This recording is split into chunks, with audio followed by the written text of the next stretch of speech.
I wanted to share a little bit about me and how I work. I mean, thank you for the introduction. When I am asked to speak or work one-on-one or however I'm called to do service, I work to get me out of the way and allow the divine to speak through me. Sometimes, on Sundays, if I'm going to speak, I always wake up at 5. I, do my meditation, so I can open up to receive. And I'll get a little bit of tidbits from my human ego, so I'm not afraid, right? Like, I can fall back on these things. Today was one of those rare days. Well, actually, they're not so rare anymore, where nothing. So we're all going to be surprised today. Is that okay? I'm sure it'll be fine. I'm the instrument. I won't remember pretty much what comes through. So before I pulled myself away, I wanted to say good morning and hello. Thank you for being here. Thank you for inviting me. Miracles do happen. I always wanted to be in the movies. Stars, the whole thing. It happened. You got to have fun, right? So why don't we attune together so that all of your guides and my guides can come together in our attunement, especially that beautiful meditation. So let's draw from that. Let's draw from the affirmations. Take a deep breath together. As we wait for the inspiration to show up, let's be in unison vibrationally. Another deep breath.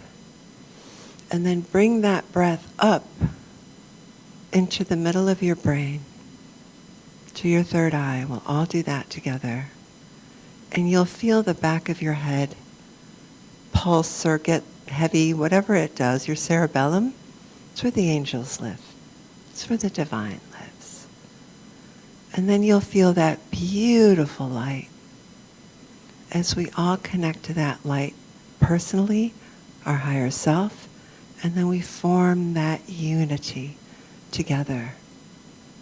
And as we are sitting in this attunement, I will say a prayer for protection of the four corners.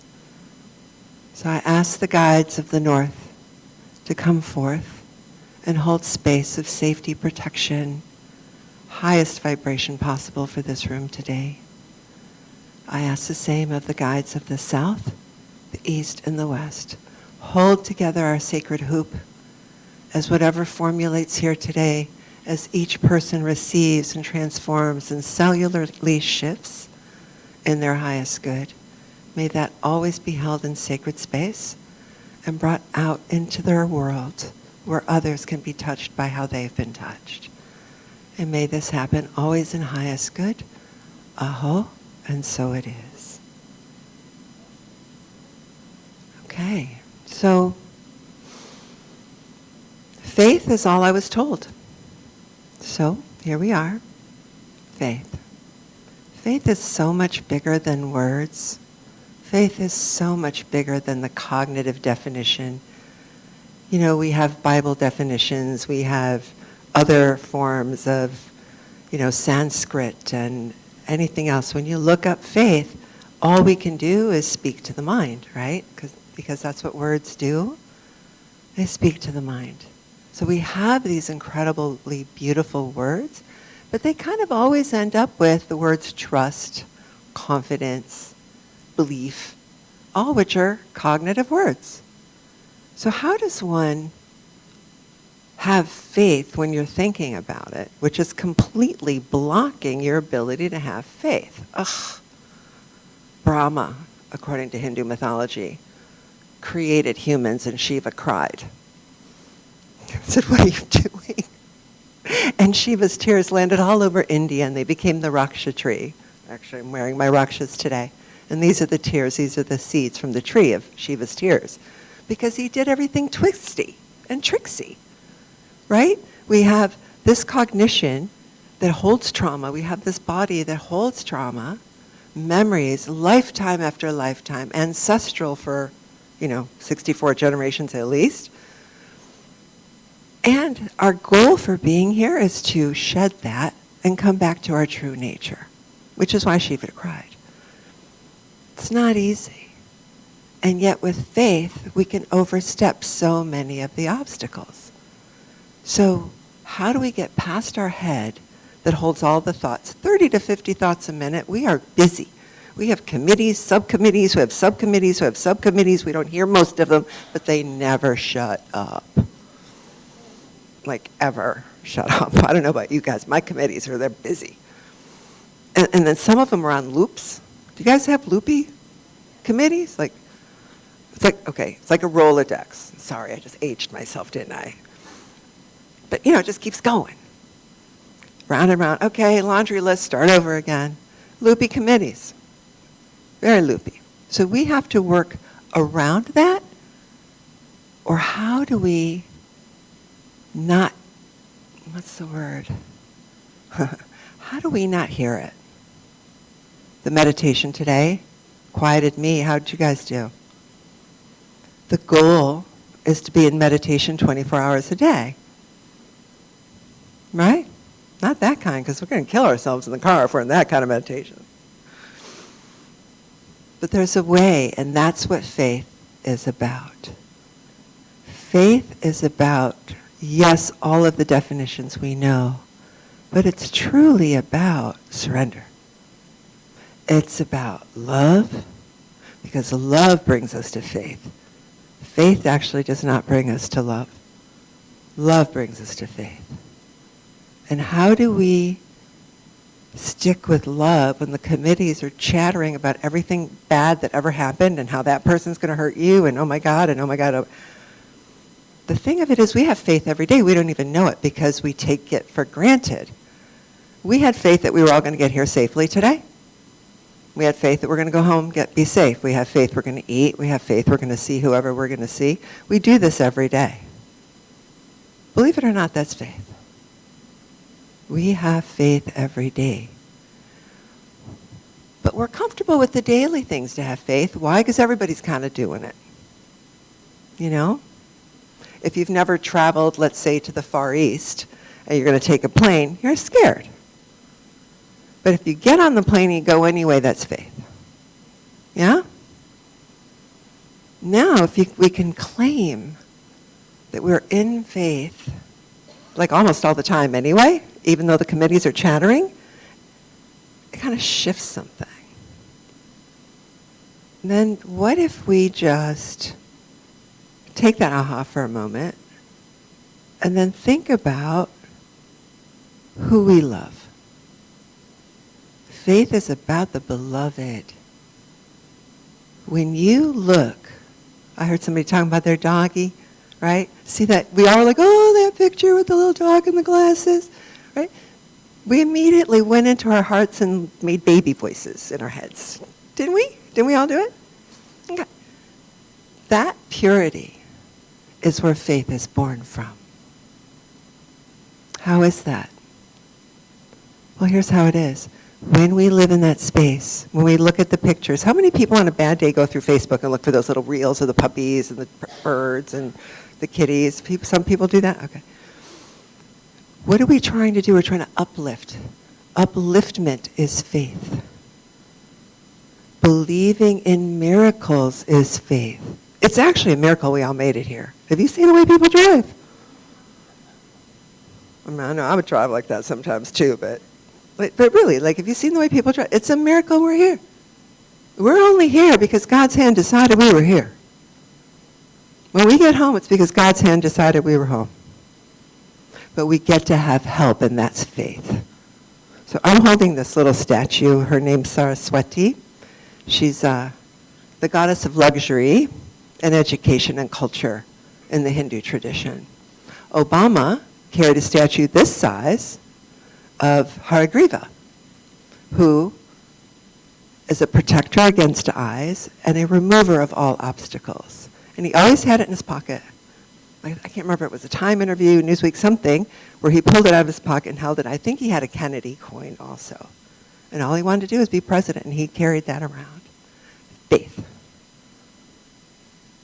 So I brought Saraswati to ask her to do this, since Guldal had no idea what was coming. So she's here. But also who came in today is a Sufi master from Turkey. He lived the same time as Rumi. Anybody familiar with Rumi? The beautiful poetry of Rumi? Well, Rumi wrote in Persian, in Arabic. Yusuf Emre wrote in Turkish, and his poetry was in Turkish. They lived at the same time. They knew of each other. And Rumi said of this Turkish, they're called shays when they're enlightened. They called him, oh, I wish I could be as concise as him because I'm so wordy. Okay, we know that Rumi's like 4 sentences, right? This man's legend is that he had so much faith. He called out to the beloved every day. You know, like the whirling dervishes dance for their beloved and they turn for their beloved. And that is the Rumi sect. The people of Yusuf Emre walked everywhere. You must be one with the earth, they would say. One with the earth. And in that walking everywhere, the stories were that anybody that was hungry would look for him because he just walked all across, well, Turkey, Ottomans, whatever it was back then.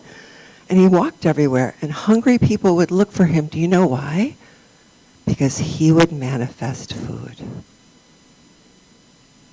Because he believed that no one should ever be hungry. So he would say a prayer, there'd be a feast. He'd pick up a pine cone, it would turn to gold, he'd hand it to a family. They'd go feed themselves. That is a level of creation, and that's what faith is. It's creation. I am in the surrender. I am the ocean that holds the drop. And that ocean can move, it can create, it can house all living things because it is where the miracles come from. And the way to get there is love. The way to get there is surrender. The way to get there is to call out to the beloved all the time. Prayer, chanting, sounds, those beautiful sounds that you had background. In the beginning there was the word. Word is sound. Yeah? Sound vibrations. So when we are in those frequencies and in love, the beloved is source. The beloved is God. And we call the angels. They're all here. They're just waiting for an invitation. They will intercede. But the more we love them, you know, it's one way. I brought this because, I don't know, I was thinking about Obama this morning because of the miracles, right? But the more we call them, the more we love them. Like anything else, is this universe not designed that when you nourish something, it grows? You know, to use the plant analogy that we all use. Let it sit there, it's going to shrivel up and die. You talk to it, you sing to it. Come on, you know you guys do. Talk to your plant, sing to it, nourish it, play with the dirt, feed it, put it in the right light. What happens? That's right, it grows, or it gives us fruit, gives us food. Same thing with seeds. If we take care of it, it grows. If we love it, it grows. Our children, if we don't take care of our babies, failure to thrive. Well, guess what, folks? It's not just babies. If we're not taking care of our heart, we have failure to thrive. If we're not praising, singing, saying, beloved, I love you, and I'm a reflection of you, and as a reflection of you, all miracles are mine. Well, I got to be in the movies. All miracles are mine. And that's what I mean when I say dance your passion, right? Actually, that's not my quote. I guess I'm back. My friend Michael McDonald, who passed away with AIDS, to the last day, he would do those ribbons. Remember those ribbon things? And he'd be out there, sometimes naked because he didn't care anymore. And he'd be like, I am dancing my passion, Lady G. And he would do whatever it took to be in his passion till the very last day. And he told me I could steal that quote and use it after he was gone. So I claimed it. That's what he left me. Isn't that beautiful? Dance your passion. What does that mean? Dance in love.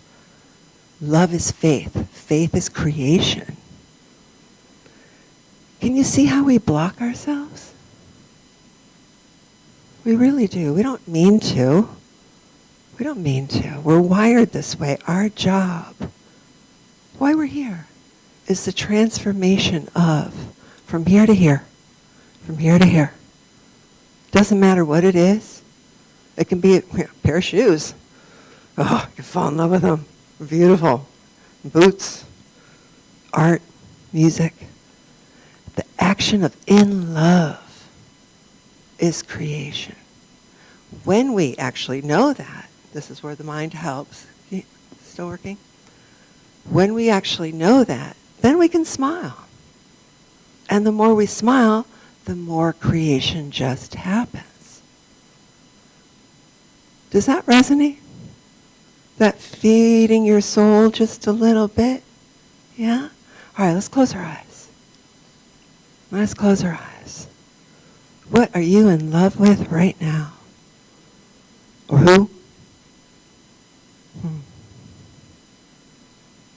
I'm in love with this room. I'm in love that we're all here, healthy. Can you feel the vibration of God's source moving through your body? Because we're all attuned together, remember. Allow the feeling to reverberate in you. Take a deep breath and hold that love. Hold it in your mind's eye. Now, is there something that you love that you haven't created yet? That you desire with love? Bring that up, whatever that may be. Money, house, cars, person, boots. Bring it up. And in that energy of faith, of love, of surrender, allow its creation to manifest. It'll show up for you in the way it does. There's no way it cannot from this place. There's no way. We are heading into difficult times.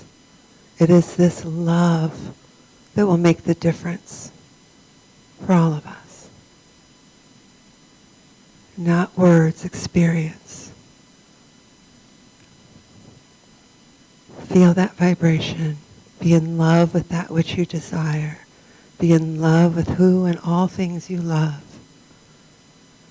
Love Source, love God, love self as expression, as one.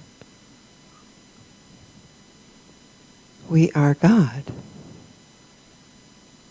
Therefore, we all have the ability to heal, transform, be in joy. We all do. We just have to find it here in our hearts. Take a deep breath.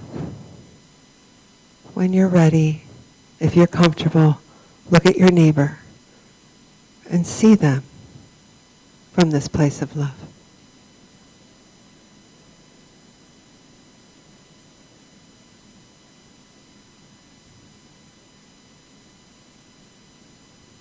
May we all have a life every day where we expect miracles.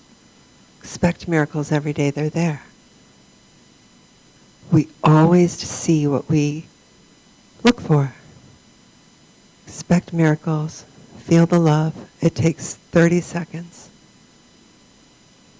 And with that, I wish you